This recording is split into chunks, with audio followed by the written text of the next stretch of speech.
नमस्कार दोस्तों, ई media web and app के इस वीडियो में आप सभी का स्वागत है। दोस्तों, कुछ सवाल आए थे हमारे पास जो कि हमें लगा कि यह आप सभी तक पहुंचाना भी आवश्यक है। तो दोस्तों, आज उसी सवाल के ऊपर ये वीडियो होने वाला है। थंबनेल देखकर आप समझ गए होंगे। आज का हमारा टॉपिक है कि जिस तरीके से YouTube के लिए एक क्राइटेरिया बना हुआ है कि इस क्राइटेरिया को आप पार करते आपका YouTube चैनल मोनेटाइजेशन के लिए अप्लाई हो जाता है, तो क्या वेबसाइट या न्यूज़ पोर्टल के लिए भी ऐसा कोई क्राइटेरिया बना हुआ है। तो दोस्तों, आज इस वीडियो में मैं क्लियर करने की कोशिश करूंगा कि क्या चीज़ें प्रैक्टिकल तौर पर हमारे सामने आती है। तो चलिए दोस्तों, वीडियो को शुरू करते हैं।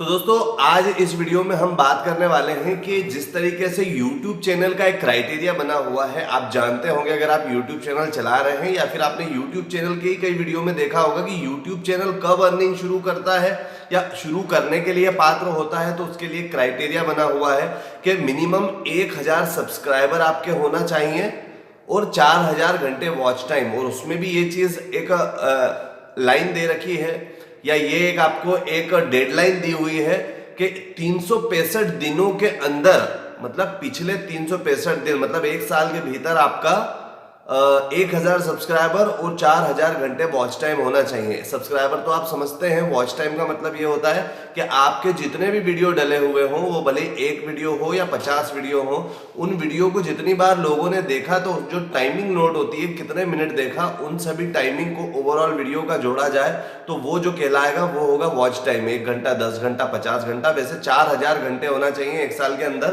तब आपका YouTube चैनल पात्र होता है कमाई के लिए। तो दोस्तों, ये तो YouTube चैनल की बात हो गई, पर सवाल ये है कि जिस तरीके से YouTube से पैसे कमाने के लिए, मतलब YouTube चैनल से पैसे कमाने के लिए ये गाइडलाइन बना रखी है YouTube वालों ने, तो क्या वेबसाइट्स के लिए या पोर्टल जो चलाना चाह रहे हैं या चला रहे हैं या न्यूज़ पोर्टल अगर बनवाना चाह रहे हैं, तो क्या उनके लिए भी कोई कमाई के लिए ऐसी गाइडलाइन दे रखी है गूगल ने?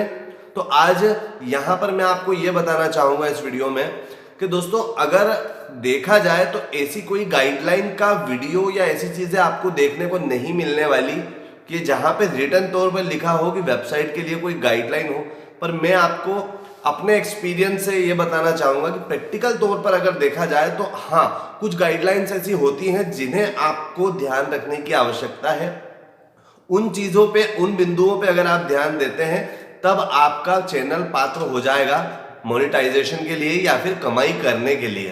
तो दोस्तों, आप इतना तो जानकारी अगर आप इस विषय की रखते हैं तो आपको ये पता होगा कि जो वेबसाइट या पोर्टल है उस पे अर्निंग किस सोर्स से होती है, किस प्लेटफॉर्म के थ्रू होती है। तो दोस्तों, वेबसाइट और अगर यूट्यूब की भी बात करें, दोनों सेम प्लेटफॉर्म ही है और सेम प्लेटफॉर्म ही अर्निंग के लिए हमको पैसा देते हैं। मतलब काम करने पे जब आप उस क्राइटेरिया को पार कर जाते हैं, उसका नाम है गूगल एडसेंस। दोस्तों, ये इस पे एक डिटेल वीडियो भी मैं आपको बना के दे दूंगा, गूगल एडसेंस, उसकी कार्य प्रणाली, वो सारी चीजें।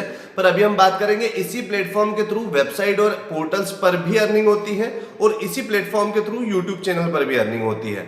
अब दोस्तों, तो वेबसाइट या पोर्टल के लिए या शॉपिंग पोर्टल, हर तरह की वेबसाइट के लिए क्या ऐसा क्राइटेरिया आ जाता है जो कि हमें ध्यान देने की आवश्यकता है, जिसके बाद हमारा भी चैनल पात्र हो जाएगा कमाई करने के लिए? तो चलिए दोस्तों, स्टेप बाय स्टेप मैं आपको बताते जाता हूं। पहला दोस्तों जो विषय आता है वो होता है, पहला बिंदु, कि आप जो अपनी वेबसाइट पे पोस्ट लगा रहे हैं, आर्टिकल लगा रहे हैं, कंटेंट लगा रखे हैं, दोस्तों वो डेटा जो है, वो पोस्ट जो है, वो यूनिक होना चाहिए। पहली चीज आ जाती है यूनिक कंटेंट होना चाहिए, मतलब आम चीजें नहीं होना चाहिए। यूनिक से सेंस से गूगल का यह रहता है कि कुछ ऐसा डेटा जिसको लोग खोजें, यूनिक चीज हो, उसको लोग ढूंढना चाहे या फिर जब उनके सामने आए तो उसे उत्साह से पढ़ना चाहे, रोचकता के साथ पढ़ना चाहे। तो दोस्तों, इसीलिए यूनिक कंटेंट, क्योंकि आप अगर कोई ऐसी न्यूज लगा रहे हैं या कोई ऐसा आर्टिकल या कोई ऐसा पोस्ट लगा रहे हैं जो कि सर्च करने पे हजारों ऐसे कंटेंट्स आ जाते हैं, तो आपका जो पोस्ट है वो ज्यादा यूनिक नहीं होगा, है ना। या फिर पहली चीज तो हो गई यूनिक कंटेंट। दूसरी चीज आ जाती है, आप जो भी पोस्ट लगाएं वो रेगुलर तौर पर लगाएं। आपको रेगुलरिटी मेंटेन करना है, भले ही वो कंटेंट यूनिक हो या नहीं हो। आप नॉर्मल पोस्ट भी अगर लगा रहे हैं, normal news, data, article, content भी लगा रहे हैं, पर वो रेगुलर होना चाहिए। मतलब आप प्रतिदिन उसको लगाएं, ऐसा नहीं आज लगाया फिर 4 दिन तक कुछ लगाया नहीं, फिर उसके बाद 2-3 कंटेंट लगा दिए फिर कुछ लगाया नहीं। आपकी रेगुलरिटी होना चाहिए। भले ही आप एक पोस्ट लगाएं, एक समाचार लगाएं, एक कंटेंट लगाएं, पर डेली बेसिस पर एक जरूर लगाएं, ताकि उससे आपकी रेगुलरिटी मेंटेन रहेगी, प्लस आपकी एक्टिविटी वहां पर शो होगी कि आप इस वेबसाइट, इस पोर्टल को लेकर एक्टिव हैं। अब दोस्तों बात आ जाती है, आप जो रेगुलरिटी पे पोस्ट लगा रहे हैं, तो पोस्ट अभी क्या होता है, समस्या यह आती है कि लोग अधूरी जानकारी के साथ जब काम स्टार्ट करते हैं तो वो अपनी चैनल को पात्र, उनका चैनल या यूट्यूब वेबसाइट, या चलिए यूट्यूब चैनल की बात तो अलग ही हो जाती है, उसका क्राइटेरिया तो आजकल सब समझने लगे क्योंकि हजारों वीडियो, लाखों वीडियो इस चीज़ों पे बन चुके हैं। पर वेबसाइट के लिए प्रॉपर जानकारी लोगों को नहीं मिल पाती और उस जानकारी के अभाव में वो कुछ गलतियां कर देते हैं, जिसके कारण उनकी वेबसाइट कई बार परमानेंटली ब्लॉक हो जाती है कि अब जिंदगी भर इस पर वेबसाइट पर ऐड नहीं चलेंगे, पोर्टल पर ऐड नहीं चलेंगे।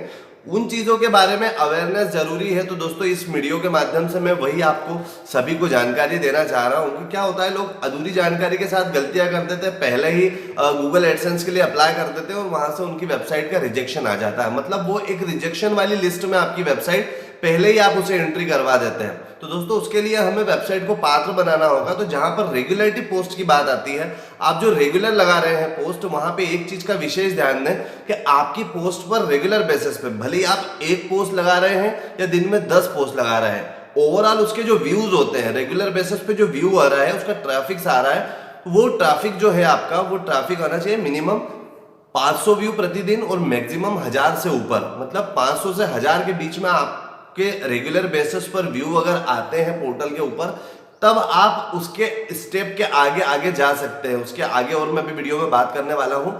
इसमें यहां पर एक चीज और बताना चाहूंगा, कई लोग क्या करते हैं, अपनी जो वेबसाइट बनवाते हैं, तो जहां से उन्होंने या तो वेबसाइट बनवाई है या अगर उन्होंने बनाई है, तो वहां पे कई बार व्यूज ऐसा होता है, एक ही व्यक्ति का 4-4 बार व्यू काउंट हो रहा है।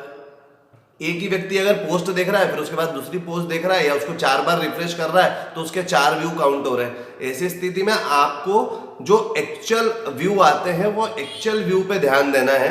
एक्चुअल व्यू उसके कितने आ रहे हैं, कैसे आ रहे हैं, कैसे जानते हैं, कैसे जान सकते हैं। अगर आप लोगों की रिक्वेस्ट आएगी तो इस पर भी एक वीडियो बना के डिटेल दिया जाएगा कि आपकी वेबसाइट पर एक्चुअल ट्रैफिक कितना आ रहा है और कहां से आ रहा है, तो वो भी चीजें आप पता कर सकते हैं। तो उसे पता करने के बाद में आप ये तय करें कि जब आपकी वेबसाइट पे प्रति आर्टिकल पे या हर आर्टिकलों पे मिला के ओवरऑल 500 से 1000 का व्यू डेली आ जाता है, तब आपकी चैनल थोड़ा मतलब उसके लिए एप्लीकेबल है मोनेटाइजेशन के लिए। यहाँ पर कुछ चीजें ध्यान देने वाली बात आ जाती है कि अगर आप कंटेंट लगा रहे हैं, कई लोग रेगुलरिटी मेंटेन करने के लिए अगर उनको आर्टिकल, न्यूज, पोस्ट नहीं मिल पा रहे हैं, तो वो किसी दूसरी वेबसाइट से डेटा कॉपी करने लगते हैं। दोस्तों इस चीज से बचें। अगर आप किसी का डेटा कॉपी कर रहे हैं, कहीं से कॉपी कर रहे हैं, तो ये चीज आप समझ सकते हैं कि आपने कहां से किया, पर गूगल सारी चीजें पकड़ लेता है और आपकी वेबसाइट को वो रिजेक्ट कर देगा मोनेटाइजेशन के लिए। तो इस चीज से बचें, किसी की न्यूज, किसी का पोस्ट, किसी का आर्टिकल कॉपी करने से बचें। जो लिखे स्वयं का कंटेंट डालें, खुद का लिखा हुआ कंटेंट डालें।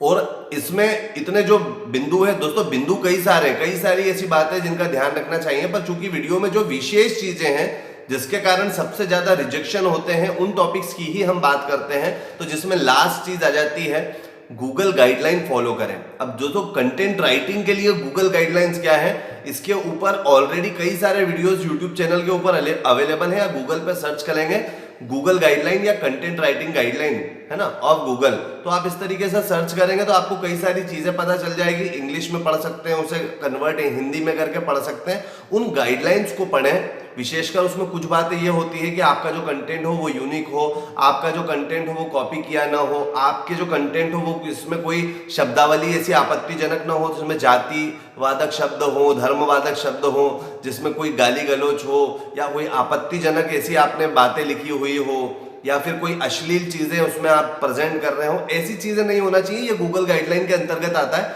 फिर भी मैं सजेस्ट करूंगा एक बार आप गूगल गाइडलाइन को जरूर पढ़ें, समझें। अगर आप इस फील्ड में आगे बढ़ना चाह रहे हैं तो आपको गूगल कंटेंट राइटिंग की जानकारी होना चाहिए, गाइडलाइंस की जानकारी होना चाहिए।